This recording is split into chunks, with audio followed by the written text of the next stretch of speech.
और वहीं यूपी के डिप्टी सीएम केशव प्रसाद मौर्य ने अपने विधानसभा क्षेत्र सिराथू में चुनाव प्रचार किया। डिप्टी सीएम केशव प्रसाद मौर्य से खास बातचीत की हमारे सहयोगी उदय प्रताप सिंह ने। सुनिए। नमस्कार, मैं उदय प्रताप सिंह। आप जुड़ रहे हैं हमारे संग इंडिया न्यूज और न्यूज एक्स पर। हमारे संग जुड़ रहे हैं एक बेहद खास मेहमान, उनके विधानसभा क्षेत्र से। जी हाँ, हम सिराथू कौशाम्बी जिले से लाइव आ रहे हैं और हमारे संग हैं उत्तर प्रदेश के उप मुख्यमंत्री केशव प्रसाद मौर्य जी। केशव जी, बहुत बहुत स्वागत है आपका। धन्यवाद उदय जी। पहला सवाल, उत्तर प्रदेश में अब 3 चरण के मतदान खत्म हो चुके हैं, समाप्त हो चुके हैं। आपके इंटरनल सर्वेस क्या कह रहे हैं, माहौल क्या है, कितनी सीटें मिल रही हैं? देखिए, अभी तक तो 2 चरण के जो चुनाव हुए थे उसमें साइकिल उड़ करके सैफई चली गई थी और धीरे धीरे तीसरा हुआ। जब तक 7वां होगा तो ये साइकिल उड़ करके बंगाल की खाड़ी चली जाएगी। मगर अखिलेश जी भी दावा कर रहे हैं, अखिलेश जी कह रहे हैं कि पहले 2 चरण के बाद वो 100 पार कर चुके हैं। वो तो दावा कर रहे हैं कि छठा 7वां छोड़ो, हमारी तो सरकार 4थे या 5वें चरण में ही बन जाएगी। 2017 में बन रही थी। 2017 में वो कह रहे थे हम 300 सीटें जीत रहे हैं और जनता ने उनको जहां रहना चाहिए वहां पहुंचा दिया। वहां रह करके भी जो वहां रह के करना चाहिए उन्होंने वह भी नहीं किया। तो जनता इस बार उनको पूरी तरह से सपा को समाप्तवादी पार्टी बनाएगी। सपा की बात करें तो एक बहुत ही गंभीर आरोप लगाया गया है आपकी पार्टी द्वारा।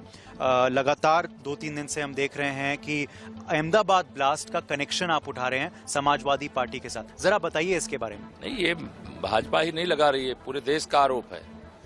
जिस प्रकार से 2008 में अहमदाबाद का सीरियल बम ब्लास्ट हुआ, जिसमें कितने लोग मारे गए, कितने लोगों का खून बहा, उसमें गरीब मारे गए, रोज कमाने खाने वाले मारे गए।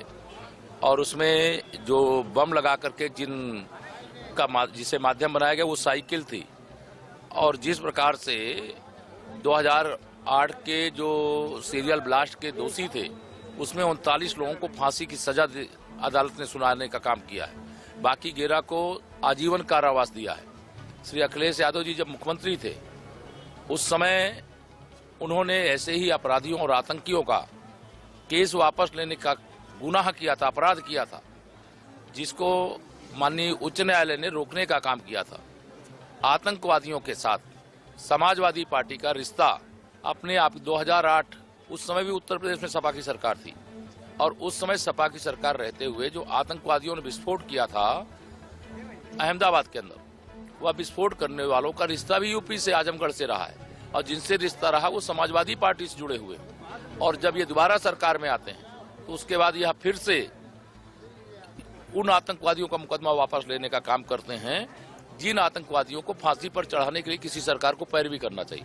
उस ब्लास्ट का टारगेट शायद प्रधानमंत्री थे, जो उस समय के मुख्यमंत्री थे। प्रधानमंत्री जी भी थे जो उस समय मुख्यमंत्री थे गुजरात के, उनको मारने का प्रयास हुआ था।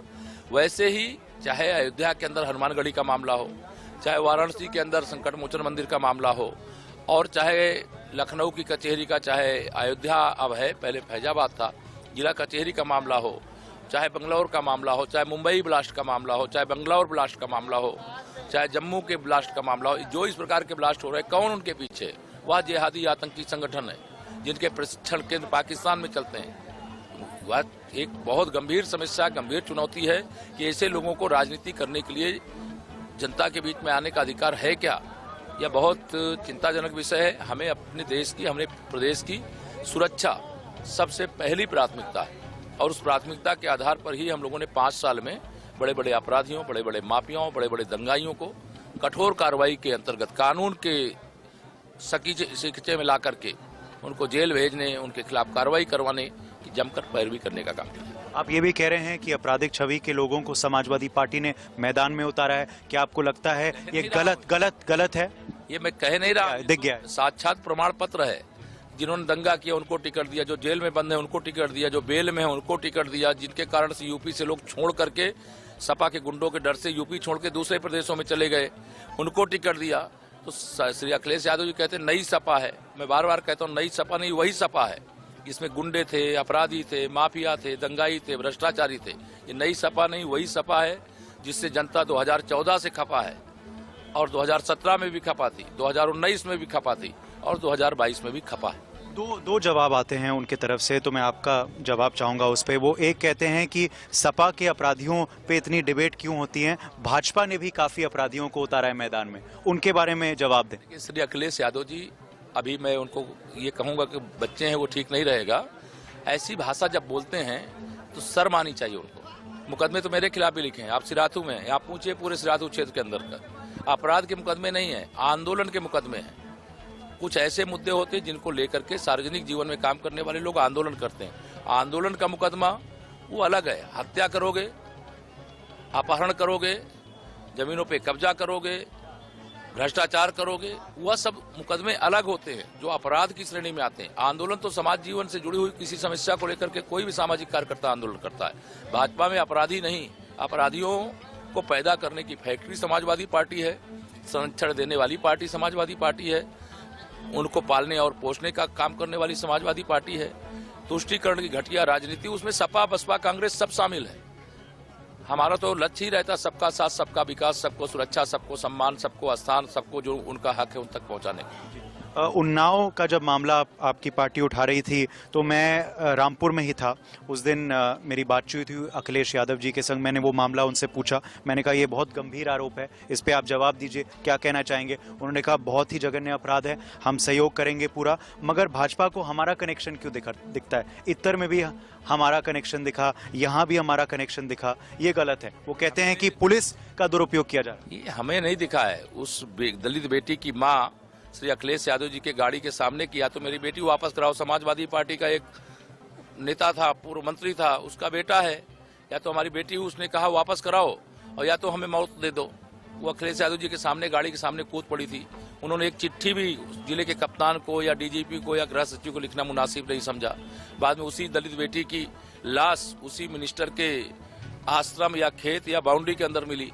तो कनेक्शन किससे माना जाएगा? जिसके ऊपर अपहरण का आरोप लाश मिलने से पहले उसकी मां लगा रही हो, तो अपहरण का आरोप क्या उसको लगाने के लिए हम किसी और के ऊपर जाएंगे? समाजवादी पार्टी अपराधियों के गैंग की सरगना है। अखिलेश यादव जी उसके सरदार है। दो सवाल मैं सिराथू पे पूछूंगा क्योंकि यहाँ हम मौजूद हैं। बहुत खास इंटरव्यू है क्योंकि हम केशव जी के गृह क्षेत्र में आए हैं आज। सिराथू के बारे में मैं पूछूंगा आपसे कि क्या रणनीति थी। बड़ी हॉट सीट मानी जा रही है ये गोरखपुर शहर भी, क्योंकि आप आए हैं मैदान में, योगी जी आए हैं मैदान में। तो पार्टी की रणनीति क्या थी? क्या आपने भी इच्छा जताई थी कि आप यहाँ से लड़ना चाहते हैं? हम तो उस पार्टी के कार्यकर्ता, हमारी पार्टी कोई परिवारवादी पार्टी नहीं है कि श्री अखिलेश यादव जी जो चाहें, जो राहुल गांधी जी और सोनिया गांधी जी और प्रियंका गांधी जी जो चाहें जिसको चाहें टिकट दे दें, या मायावती जी किसी को चाहें जिसको टिकट दे दें। भाजपा में इतना बड़ा संगठन है और संगठन के शीर्ष लोग विचार करते हैं और कहा उन्होंने कि चुनाव लड़ना है। मैंने कहा मैं तो लड़ने को पहले भी तैयार था, लेकिन उस समय एमएलसी बना करके उप मुख्यमंत्री का दायित्व सौंपा गया तो पार्टी ने तय किया सिराथू। तो मेरे लिए तो जैसे मेरा भाग्योदय हो गया कि मेरी जन्मभूमि की सेवा फिर कर्मभूमि बना करके करने का मौका मिलेगा। और आज मैं यहाँ पे जरूर प्रत्याशी हूँ, लेकिन मैं कागज में जो लिखा जाता है उसमें केशव प्रसाद मौर्य प्रत्याशी हैं। बाकी जगह यहाँ का कार्यकर्ता, यहाँ की जनता प्रत्याशी है। वही चुनाव लड़ रही है, वही चुनाव जीत रही है, वही चुनाव जिता रही है। खास सीट है, गंगा के बिल्कुल निकट है ये। जैसे आपने कहा आपका जन्म स्थान है। 2012 में केशव मौर्य जी ने बसपा का दबदबा तोड़ा था यहाँ पे, यहाँ से जीते थे वो, अच्छी मार्जिन से जीते थे। तो यहाँ के लोग जो हैं खास है आपके लिए, स्थानीय मुद्दे क्या हैं जो आप उठा रहे हैं? देखिए, मैंने ये कहा कि मैं सिराथू के लिए नेता नहीं हूँ, यहाँ का बेटा हूँ और यहाँ पूरे प्रदेश के लिए मैं उप मुख्यमंत्री हो सकता हूँ, लेकिन यहाँ तो केशव जी ही है। वह सब परिवार के सदस्य की तरह है। मुद्दे जो भी हैं उसमें से बहुत सारे मुद्दों का समाधान हमारी सरकार का जब से कार्यकाल शुरू हुआ यूपी के अंदर 2017-19 मार्च से काफ़ी समस्याओं का समाधान किया है। लेकिन ये मैं कहता हूँ, हमारा संकल्प पत्र भी इसका संदेश है कि जो 2017 से 2022 में लोगों ने देखा है विकास का काम, विशेष तौर से गरीबों के लिए काम, विशेष तौर से दलितों के लिए, पिछड़ों के लिए, बिना भेदभाव के सबको प्रधानमंत्री आवास, सबको राशन, सबको किसान सम्मान निधि, सबको रोजगार के रास्ते खोलना, बिना भ्रष्टाचार के भर्तियां करना, तो बहुत सारी समस्याओं का समाधान किया गया है। लेकिन जो समस्याएं बाकी हैं, तो अभी टेलर जो देखा है जनता ने उत्तर प्रदेश की, या सिराथू के लिए भी कह सकता हूं, वह 2017 से 22 का टेलर था। असली पिक्चर 10 मार्च को परिणाम आने के बाद दूसरी पारी में देखने को मिलेगी। यहाँ कोई टक्कर नहीं है, मगर पल्लवी पटेल को गठबंधन ने उतारा है। वो उनको लग रहा है जातीय समीकरण ठीक बैठ रहे हैं उनके लिए, कोई टक्कर नहीं। लोग तो जातिवाद और परिवारवाद की राजनीति नहीं करते हैं, वो अलग अलग रास्ते चुनेंगे, लोगों को सोचते हैं कि हम भरमा लेंगे।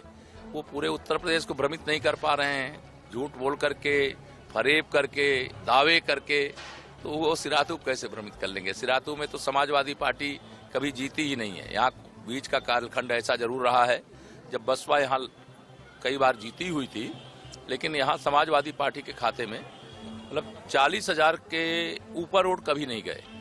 अब इस बार तो मुझे लगता है वो 40 भी पाएंगे कि नहीं पाएंगे मैं नहीं जानता हूँ, लेकिन मुझे लग रहा है कि यहाँ चुनाव में सभी जो कार्यकर्ता हैं, यहाँ की जनता है, वह अपने मान और सम्मान और स्वाभिमान की लड़ाई लड़ रही कि हम सिराथू को मान सम्मान और कैसे बढ़ाएं और सिराथू में विकास की और सारी योजनाएं कैसे यहाँ पर ले करके आएँ। मैंने ये जरूर कहा है यहाँ के लोगों से कि चाहे वह भारत सरकार का खजाना हो, चाहे उत्तर प्रदेश की सरकार का खजाना हो, उसकी मास्टर छाप भी सिराथू लोगों के पास रहेगी। जो चाहेंगे वो यहाँ आएगा, ऐसा मैं विश्वास और भरोसा दिलाता हूँ।